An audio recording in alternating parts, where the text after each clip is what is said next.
Welcome to లక్ష్యం TV. Vinukonda ఈరోజు Telugu Desam party కార్యాలయంలో స్థానిక ఎమ్మెల్యే జీవి ఆంజనేయులు పాత్రికేయుల సమావేశంలో మాట్లాడుతూ 16 నెలల జైల్లో వెళ్లి వచ్చిన నిన్ను ప్రజలు ఎన్నుకొని గెలిపిస్తే ప్రజల్ని నట్టెట్ట ముంచేశావని, కార్యకర్తలు గాలికి వదిలేశావని, 30 ఏళ్లు జగన్ పాలనకు ఎదురు లేదన్నావు. ఈ ప్రజలకు నీవు ఏం చేశావని ప్రశ్నించారు.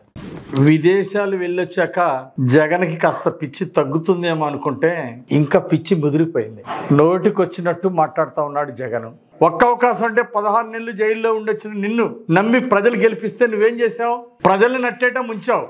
నీ కార్యకర్తలను గాలికి వదిలేసావు. రాష్ట్రాన్ని ముంచేశావు. 30 ఏళ్ళు జగన్ పాలనకు ఎదురులేదు తిరుగులేదని చెప్పావు.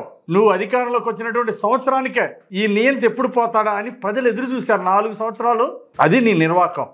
మా వెంట్రుకు కూడా పీకలేరని ఎన్నికల ముందు చెప్పావు. వెంట్రుక పీకలేరని నువ్వు అన్నందుకు ప్రజలు నీకు ఏమి రిటర్న్ గిఫ్ట్ ఇచ్చారు?